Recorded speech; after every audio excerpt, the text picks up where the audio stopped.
फिर इस तरह वो समझ नहीं पा रही थी कि वो उसे क्या कहे, किस तरह अपनी इतने दामत का इजहार करे। रानिया, आज मैंने तुमसे ये कह देता हूँ कि वो अभी इतना ही कह पाया था कि रानिया ने उसे टोक दिया। प्लीज़ हमजा, कुछ लफ्ज़ अनकहे ही अच्छे होते हैं। वो अब बाहर देख रही थी। अब देख लो, खुद ही मना कर रही हो और फिर मुझसे शिकायत ना करना। वो एकदम हल्का फुल्का सा हो गया। अब तुम फिर फैल रहे हो, अपनी हद में रहो, समझे? वो बिगड़ कर बोली थी तो हमजा कहका लगाकर हंसने लगा। तुम दिल की धड़कन हो में रहते हो, मेरी इन सांसों से कहते हो। वो धीरे धीरे गुनगुनाने लगा।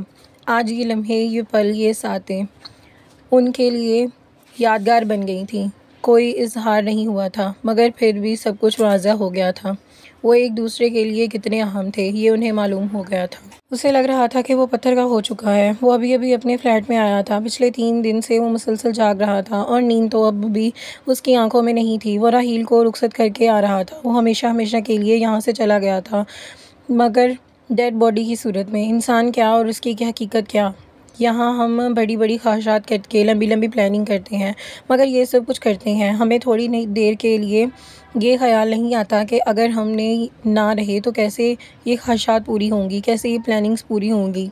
मगर रहील रहील तो बहुत छोटी छोटी खुशियों को लेकर बैठा था। नन्हे मुन्ने ख्वाब सजाए थे अपने इकलौते बेटे के हवाले से। उसकी ख्वाहिशात थी कि वो अपने बेटे के लम्स को महसूस कर सके और उसे छू सके, उसके लबों का बोसा ले सके। ये कोई बहुत ज़्यादा बहुत बड़ी ख्वाहिश तो नहीं थी। कोई बाप अपने बेटे के हवाले से ऐसी ख्वाहिशात का इजहार करे तो ये कोई बहुत बड़ी बात तो नहीं। मगर फिर भी वहाँ एक चीज़ जिसे हम हमेशा भूल जाते हैं, किस्मत, तकदीर, नसीब। एक ही चीज़ के मुख्तलिफ नाम होते हैं। अब कहाँ के ख्वाहिश और कहाँ के ख्वाब, तमाम हसरतें अपने दिल में लेकर वो मनोमट्टी तले दब गया। आह राहील की आवाज़ अभी तक उसके कानों में गूंज रही थी।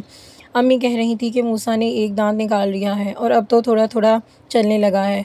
ये बात कहते हुए उसके चेहरे पर कितनी खूबसूरती मुस्कुराहट थी। बेटे के बारे में बात करते हुए उसके चेहरे पर एक यकीन था और पुरसकून मुस्कान थी। 3 दिन पहले उसे फ़ोन पर राहील के एक्सीडेंट और अस्पताल में एडमिट होने की इत्तला मिली थी, ऑफिस से मिली, और उसकी हालत बहुत नाजुक थी और इस इत्तला पर वो फौरी तौर पर हम मिलने के काबिल भी ना रहा था। अभी थोड़ी देर पहले ही, शायद 5-6 दिन कबल ही तो शाज़िया भाभी की बात हुई थी उससे। वो फ़ौरन अस्पताल पहुंचा था।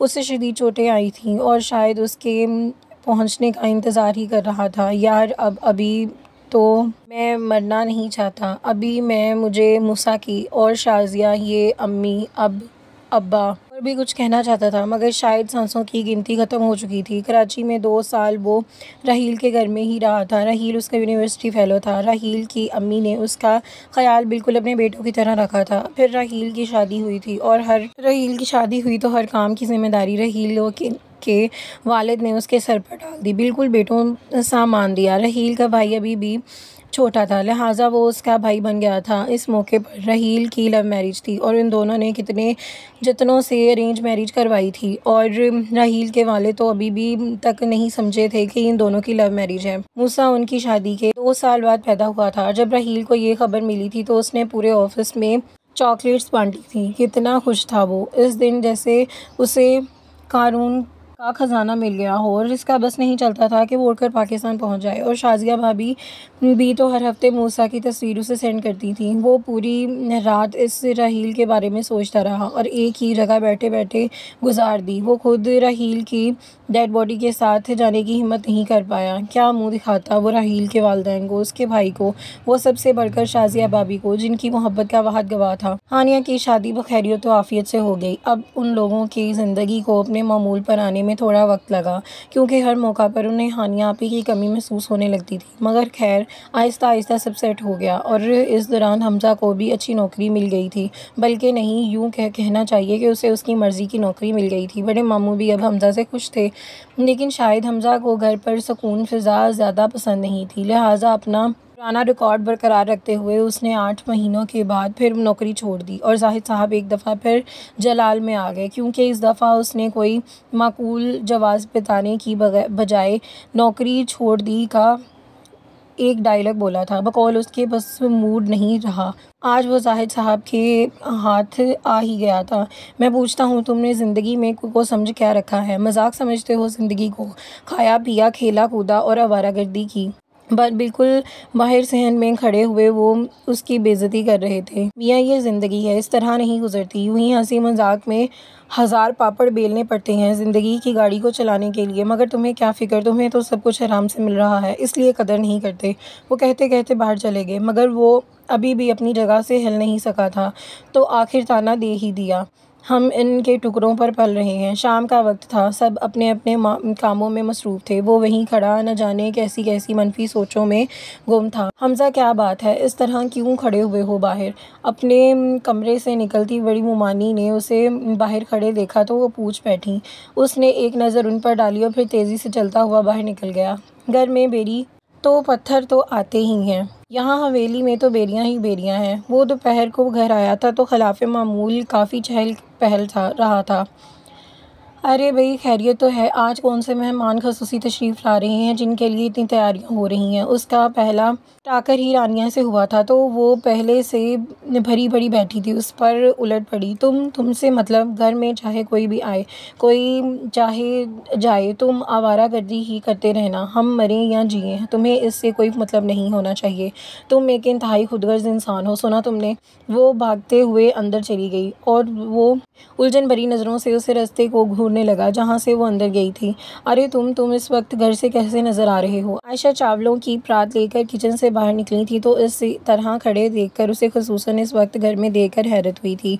ये रानिया को क्या हुआ है? इतने गुस्से में क्यों है? वो बरामदे से रखी कुर्सी पर बैठ गया। वो आज उसे कुछ लोग देखने आ रहे हैं ना, इसलिए मोहतरमा के मिजाज बिगड़े हुए हैं। वो चावल साफ करते हुए बोली, रानिया को देखने? मगर क्यों?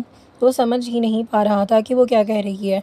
अरे किस दुनिया में रहते हो? वो सर उठाकर उसे देखने लगी। लोग लड़की को कैसे किसके लिए देखने आते हैं? अपने भाई अपने बेटे के लिए। तो ज़मीन चकरा कर रही थी और आसमान उसके सर पर गिर गया। उसके इर्द गिर्द हर चीज़ उसकी नज़रों में घूमने लगी। फिर एक झटके से उठ खड़ा हुआ। अरे हमज़ा घर पर है? हमज़ा बेटे ज़रा बाज़ार से ये। छोटी मोमानी ने कुछ कहना चाहा था, उसके पास सुनने की फुर्सत नहीं थी।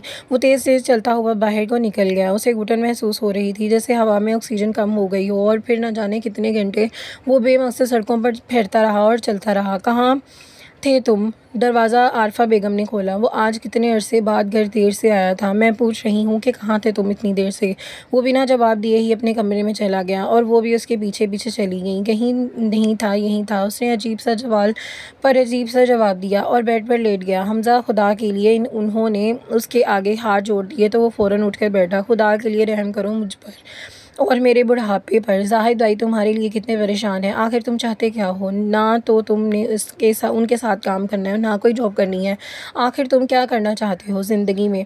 तुमने यूं ही गुजारनी है क्या बेटा? वक्त हमेशा एक सा नहीं रहता। खुदा के लिए तरस खाओ खुद पर, नहीं तो अपनी बूढ़ी माँ पर। मुझे बहुत परेशान करते हो तुम। वो रो पड़ी। अम्मी प्लीज़। वो तरफ उठा था। वो मुदस्सिर आज जा रहा था, इसलिए सब उसके घर इकट्ठे हुए थे। आज रात इसकी फ़्लाइट है अमेरिका के लिए। काफ़ी देर बाद वो बोला, सिर्फ आरफा बेगम के गुस्से को कम करने के लिए। उसने ये बहाना खड़ा किया, वरना मुदस्सिर को कितनी ही देर उसे बुलाता रहा था, मगर वो सड़कें नापता रहा और वहाँ नहीं गया। आरफा बेगम कितनी देर उसके चेहरे पर इस बात के सच और झूठ होने का अंदाज़ा लगाती रही, मगर वो बेड पर ही बैठा रहा, अपने कमरे की फर्श को घूरता रहा। वो आहिस्ता आहिस्ता कदम उठाती बाहर निकल गई। पता नहीं क्या करना चाहता है ये लड़का। शायद इतनी मोहब्बतों ने इसे खुद सर कर दिया है। ज़िद्दी तो खैर ये शुरू से ही था, वो सोचने लगी, मगर वो नहीं जानती थी कि वो इतनी मोहब्बतों से उसकी खुद गर्ज नहीं बनाया, बल्कि ये उसे तो सिरे से ही मोहब्बतों और चाहतों का एहसास नहीं करता और इन मोहब्बतों को तरस और हमदर्दी, रहम और एहसान समझता है। आज काफ़ी दिन हो गए थे वो मार्केट आया था तो घर में तकरीबन हर चीज़ ख़त्म हो चुकी थी, तो उसे ख़याल आया कि अब घर के लिए कुछ ख़रीदारी की जाए। वो अपनी याददाश्त को खंगालता मुख्तलिफ़ चीज़ों को याद कर रहा था, उसकी रोज़मर्रा ज़रूरियात को। उफ़, झुंझलाकर क्या मुसीबत है। वो कोई भी चीज़ ढंग से नहीं ले पा रहा था। एक लिस्ट ही बना लेता कम से कम, यूँ ख्वार हो तो ना होना पड़ता। मगर इसके पहले के कब उसकी चीज़ों की लिस्ट बनाई थी, तो जो चीज़ें राहिल ख़रीदता था वो भी उसके साथ साथ ख़रीद लेता था। वो एक शेल्फ़ के पास खड़ा मुख्तलिफ़ किस्म की जैम देख रहा था कि किसी ने उसके हाथ पकड़ा और अपनी तरफ मतवज्जा किया। मामू वो झटके से पलटा और उसकी तरफ मतवज्जा हुआ। एक 6-7 साल की बच्ची जो उसके साथ एक 2 साल का बच्चा था। आप हमज़ा मामू हैं ना? वो उस बच्ची के लहजे में कितना यकीन था। उसके परेशान नज़रों से इधर उधर देखा। बच्ची ने अभी तक उसका हाथ थामा हुआ था। मामू बच्चा थोड़ा तोतला था, मगर वो भी बड़े शौक से बोल रहा था और वो उन्हें देख देख कर बहुत हैरान हो रहा था। आखिर ये कौन थे जो उसे जानते थे और उसे पहचानते थे? आपका नाम? वो बच्ची बहुत साफ़ उर्दू में बात कर रही थी, लिहाजा उसने उर्दू ही में ही पहचान लिया।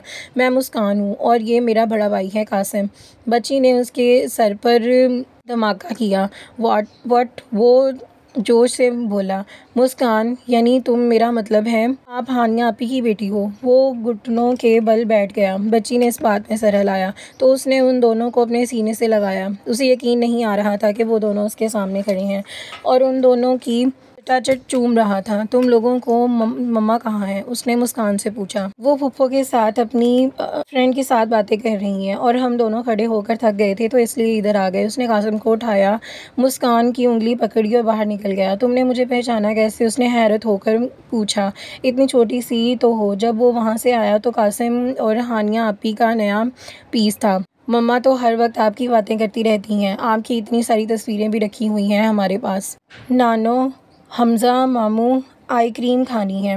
वो यूं आपस में ही बातें कर रहे थे कि कासिम को हमज़ा का चेहरा अपने हाथों में लेकर अपनी तरफ मतवज्जा किया। Oh yes boss. हमज़ा ने उसके हाथ चूम लिए, फिर आइसक्रीम पार्लर की तरफ चल दिए। आज पहली दफ़ा उसे अपने पैसे खर्च करते हुए इंतहाई खुशी हो रही थी। उसने उन्हें ढेर सारी शॉपिंग करवाई और फिर वापस उसी शॉप पर आ गया जहां वो दोनों मिले थे। हमज़ा मामू, आप घर कब आएंगे? मुस्कान ने पूछा तो कासिम ने उसकी बात को दोहराई की। हमा मामू, आप आएंगे? वो हंस पड़ा था। उफ मामू, इतनी देर हो गई है, मम्मा हमें ढूंढ रही होंगी। मुस्कान को बहुत जल्दी याद आ गया। अरे तुम्हारी मम्मा को तो ख्याल ही नहीं आया। अच्छा, आप तो पता है ना कि आपकी मम्मा कहाँ पर हैं? वो उन्हें यूं ही छोड़कर कैसे जा सकता था? मुस्कान ने एक जानिब इशारा किया तो वो उसकी तरफ चल पड़ी। शहज़ादा अभी तो यहीं थी और अभी पता नहीं कहाँ चले गए। प्लीज़ आप जल्दी आएँ, मेरी समझ में नहीं आ रहा कि वो कहाँ चलेंगे। मेरा दिल बैठा जा रहा है। वो अभी चंद कदम ही चला था कि हानिया आपी की आवाज़ बहुत करीब से आ रही थी। उसने कासिम को नीचे उतारा और वो दोनों भागते हुए एक जाने मुड़ गए। वो एक शेल्फ की ओर से उन्हें देखने लगा। हानिया आपी मोबाइल पर शहजाद भाई से बात कर रही थी। उन्हें आता देखकर वो मोबाइल बंद करके उनकी तरफ लपकी। कितनी प्यारी हो गई थी हानिया आपी। वो थोड़ी सी मोटी हो गई थी। कहाँ चले गए थे तुम दोनों? मुस्कान कहाँ ले गई थी? तुम उसे अगर यहाँ गुम हो जाते तो फिर कैसे ढूंढती मैं तुम दोनों को? वो उनको गले से लगा रही थी। ये चीज़ें कहाँ से उठा कर लाए हो? फ़ौरन रख कर आओ। मम्मा, हम हमज़ा मामू के साथ आइसक्रीम खाने चले गए थे। हानिया को तो हमज़ा मामू के सिवा कोई लफ्ज़ समझ में नहीं आया था और मुस्कान इतनी छोटी थी कि उन्हें उसकी बात का एतबार भी नहीं किया जा सकता था। क्या कहा तुमने? उसने मुस्कान को झंझोड़ कर रख दिया। वो बेचारी परेशान थी। कहाँ देखा तुमने हमज़ा को? अभी भी वो हमें छोड़ कर गए हैं और ये चीज़ भी उन्होंने लेकर दी है। हानिया ने एक नज़र मुस्कान की तरफ देखा और दूसरी चीज़ों को देखा और फिर एक नज़र अपनी नंद पर डाली जिसके साथ वो यहाँ आई थी। सना, प्लीज़ तुम इनको देखना, मैं अभी आती हूँ। वो भागती हुई मॉल के गोशे गोशे में हमज़ा को तलाश करने लगी, ऐसे जैसे कोई छोटा बच्चा तलाश कर रहा हो। उसकी आंखों से बहते मुसलसल आंसुओं की वजह से कई लोगों ने उस रुक कर उसकी परेशानी और उससे रोने की वजह पूछी, लेकिन वो उन्हें क्या बताती कि वो क्या तलाश कर रही है। बल्कि तलाश तो उससे किया जाता है जो खो गया हो, मगर जो जानबूझकर खुद को गुम कर दे वो उसे भला कैसे ढूंढ सकती थी? 3 घंटे वो इसके पूरे शॉपिंग मॉल को खंगाल कर रही थी, मगर इनके हर कोशिश ला हासिल थी। आखिर कार टांगों ने उसके साथ छोड़ दिया और वो एक जगह बैठ गई। भाभी अब चलें, कासिम सो गया है। सना ने उसकी कंधे पर हाथ रखा तो उसने अपनी तरफ मतवज्जा किया। हाँ चलो। वो जैसे किसी ख्वाब से जाग गई हो और उसने हमज़ा की दिलाई हुई चीज़ों को सीने से लगाया और एक हाथ से मुस्कान की उंगली पकड़ी। चलते चलते हानिया ने कदम लड़खड़ा गए थे, लेकिन वो फिर भी मुड़ मुड़ कर देख रही थी कि शायद कहीं से वो उसकी सूरत नज़र आ जाए, मगर वो फिर भी बाहर निकल गई थी। हमज़ा ने एक गहरा सांस लिया। वो ऊपर वाली मंजिल से हानिया आपी को जाते हुए देख रहा था। कितने अरसे बाद उसने किसी अपने की शक्ल देखी थी। इस दूर देश में कितने अरसे बाद उसने किसी के लिए फ़िक्रमंद हुआ था, कि कोई उसके लिए रोया था, किसी ने उसको प्यार से पुकारा था, लेकिन वो उनसे भाग क्यों रहा था, ये बात खुद उसकी समझ में नहीं आई, मगर खुद खोल रखने लगा। ओए कहाँ था तू? मुदस्सर ने उसके फ्लैट के बाहर ही खड़ा हुआ था, मार्केट गया हुआ था। उसने थोड़ी देर चीज़ें जो वो ख़रीद सका था उठा ली। इतनी देर मार्केट में क्या कर रहे थे तुम? 10 चक्कर लगा चुका था और उसका अंदाज़ लड़ाका बीवी की तरह था। हमज़ा की हंसी आ गई। हाथ में पकड़ी हुई चीज़ें उसने मुदस्सिर को थमाई और ख़ुद अपनी जेबें टटोलने लगा। आखिरकार चाबी ढूंढ ही ली। और खैर से लाले, मुदस्सिर को उसकी हंसी पर हैरत हुई। कहीं कोई मेम शेम तो नहीं पटा ली तुमने? वैसे तुझसे ऐसी उम्मीद तो नहीं है, मगर लाले ये मुल्क ऐसा ही है, यहाँ बड़े बड़े फिसल जाते हैं। और वो बातें करते करते अंदर आके हमज़ा ने सामान किचन में रखा और मुदस्सिर के लिए काफ़ी बनाने लगा। बेटा जी, मैं पहले से फिसला हुआ हूँ, अब फिसला तो क्या, कहाँ और कैसे फिसलूँगा? हमज़ा ने उसकी बात बीच में अचक ली। मुदस्सिर एक दफ़ा फिर हैरत से देखने लगा, जो अरसे से अपने रंग में वापस आया था। कितना बेसाख्ता अंदाज़ था उसका। वैसे आपस की बात है, अभी तो तूने खुद कहा था कि ये शहर ऐसा ही है, यहाँ बड़े बड़े फिसल जाते हैं, कहीं तो खुद भी तो नहीं फिसल गया, और तुझसे तो उम्मीद भी की जा सकती है। उसने कप ला के टेबल पर रखे और अभी अपनी लाए हुए शॉपर्स में से कुछ निकालने लगा।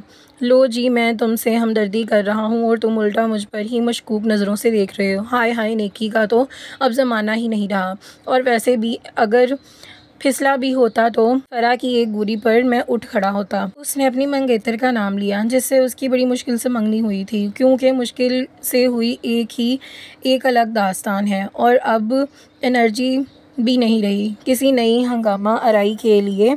पहले फ़रा से इतनी मुश्किल से मंगनी करवाई और अब दूसरी के लिए एनर्जी वेस्ट करूं। वो हंसा। हाँ, अगर होती तो उन्हें शादी ही करनी थी डायरेक्ट। हमज़ा ने कहका लगाया और उसे एक दफ़ा फिर हैरान कर दिया।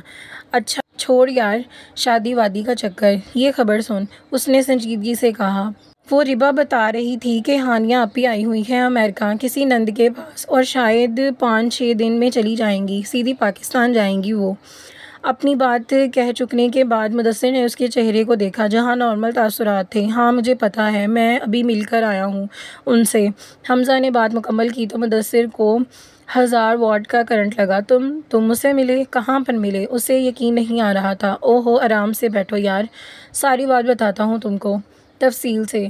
तेरे जितना बेगैरत इंसान मैंने ज़िंदगी में नहीं देखा। कितना कमीना है, उसने तासु से कहा। वो इतनी ही देर वहाँ ख़ार होती रही और तुम छुप कर उसका तमाशा देखते रहे, और तुमने उन बच्चों की बात ही ना करते उनसे। मुदस्सिर को उसकी हरकत पर अफसोस हुआ, मगर उसकी अगली बात पर मुदस्सिर का दिमाग घूम गया। यार अगर मैं उन बच्चों से बात ना करता, फिर हानिया आपी कैसे देखता, और फिर वो इतनी देर मेरी आंखों के सामने रही। वो आंखों में आई हुई नमी चपक चपक कर इधर उधर करने लगा। हमज़ा, मुझे लगता है कि तुम पागल हो गए हो। मुझे खुद नहीं पता है कि मैं क्या चाहता हूँ। उसने सर दोनों हाथों में थाम लिया। दोनों ही कॉफ़ी ठंडी हो चुकी थी। मैं तो बताऊँ? मदरसे के सामने बैठकर हमज़ा ने सर उठाकर उसे देखा। दरअसल तुम लोग उन लोगों से अलग रहकर भी अलग नहीं हो सकते। तुम उन लोगों को भूल ही नहीं सकते। वो खड़ा हो गया। और ये ना ही बुलाना चाहते हो, वो कहकर चला गया। हमज़ा फिर से सर झुका गया। पता नहीं क्या बात है उन लोगों को जो रानिया के रिश्ते के लिए आए हैं, क्या जवाब दिया है? और दोबारा हमज़ा को नज़र नहीं आए। रानिया भी रिलैक्स सी नज़र आ रही थी। सो हमज़ा ने नज़र लगाकर मामला खुद ही ठीक हो गया। उसकी अपनी ही रूटीन थी, जब दिल किया नौकरी कर ली और जब दिल चाहा इस्तीफ़ा देकर मुंह पर मार आए, और फिर ज़ाहिर साहब से डांस सुनता था। आखिर आप ऐसे लोगों को आने ही क्यों देती हैं? रानिया की तेज़ आवाज़ पर हमज़ा के अपने कमरे की तरफ बढ़ते हुए कदम। हम मना भी तो नहीं कर सकते। बड़ी मुमानी का लहजा थका हुआ था। लगता है कि वो रानिया काफ़ी देर से किसी से बहस कर रही थी, लेकिन जब आपने करना ही नहीं था तो फिर फ़ायदा। ऐसी बातों खाम खा का इश्तिहार बनवा दिया। हम लड़कियां कोई शो पीस थोड़ी हैं कि सारी ज़िंदगी उनके सर पर ही गुजार दें और आगे बढ़ जाएं। वो किचन की तरफ मुड़ा। वहाँ पर भी हलचल सी मची हुई थी। राबिया ने की तरह बकौल खुद राबिया के मुश्किल काम दिया था। वो मटर छील रही थी और वो उसके पास बैठ गया। वह हैरत से उसे मटर छीलने के अंदाज को देख रहा था। वो बड़ा अनोखा था। वो शाबर से मटर निकालती, फिर मटर को दरमियान से पकड़कर इस तरह खोलती जैसे फ्राइंग पैन में अंडा तोड़ते हैं, यानी अपने से काफ़ी दूर करके। हमज़ा ने भी उसके साथ मटर छीलने शुरू कर दिए, क्योंकि उसकी रफ्तार इतनी थी कि वो कल तक कोई कोशिश ना कर सकेगी। सारे मटर तो वो बिल्कुल नहीं छील पाएगी। यार राबिया, खैरियत तो है ना? आज तुम किचन में कैसे? वो तेज़ी से मटर छील रहा था और फिर बोला, हाँ, वो रानिया को देखने के लिए कुछ लोगों ने आना है, मगर दादो ने मना कर दिया। अच्छा, तो रानिया बीबी इसीलिए तकरीर फरमा रही हैं? उसने सोचा, मगर मना क्यों किया? पता नहीं, वो बोली कि वो फिर अब चौंक उठी। शायद दादा की बरसी की वजह से। उसने बताया तो हमज़ा को भी याद आया कि सुबह आरफा बेगम ने उसे बताया था, मगर वो हमेशा की तरह भूल जाता था। अच्छा, तो नाना जान की बरसी है, इस वजह से इतना वक़्त पड़ा हुआ है राबिया बीबी पर। वो हंस पड़ा तो उसकी बेचारी सी शक्ल देखकर। तो और क्या, उसने भी उसे बुरी बुरी शक्ल बनाकर दिखाया। मगर अचानक राबिया के सायरन नुमा चीख पर उसकी आवाज़ दब गई। उसका चेहरा बिल्कुल सफ़ेद हो गया और चीख थी जो ख़त्म ही नहीं हो रही थी। झटके से कुर्सी उलटकर वो पीछे हटी और फिर रोना शुरू कर दिया। क्या हुआ राबिया? आयशा ने आकर उसे झंझोड़ा। क्या हुआ? क्या हो गया? बाहर से बाकी सब भी दौड़े हुए चले आए। वो हमज़ा वो की तरफ इशारा कर रही थी। सब निगाहें हमज़ा की तरफ, उन्हें तो वो अपनी जगह छोड़कर पीछे घूमा। न जाने उसने अब क्या खता की थी। उससे कुछ भी बोला नहीं जा रहा था। सब हमज़ा को घूरने लगे। हमज़ा, क्या शरारत की है तुमने उससे? आरफा बेगम ने कड़े तेवरों के साथ पूछा। अम्मी, मैंने तो कुछ भी नहीं कहा। अब तो क्या बताता मैं इसे? वो तो खुद अपनी गलती, अपनी नाकारा शरारत ढूंढ रहा था। वो हमज़ा की बाजू पर। आखिर राबिया ने अटक अटक कर बोल ही दिया, वो मैंने देखा, उसके बाजू पर कीड़ा चढ़ गया है। इतना कहकर उसने रोना शुरू कर दिया और वहाँ हाजरीन ने अपना सर पीट लिया। वो कीड़े मकोड़ों से डरती थी, ये सबको मालूम था, मगर इस हद तक नहीं कि किसी के वहमो गुमान में नहीं था। हमज़ा ने अपने बाजू से वो छोटा सा कीड़ा उठाया जो शायद मटरों से निकल कर उस पर आया था। अरे बेवकूफ़ लड़की, तुझे कब अकल आएगी? और यहाँ पर हमारी किस्त का इख्तिताम होता है। इंशाल्लाह मिलते हैं नेक्स्ट वीडियो में। दुआओं में याद रखिएगा। अल्लाह हाफ़िज़।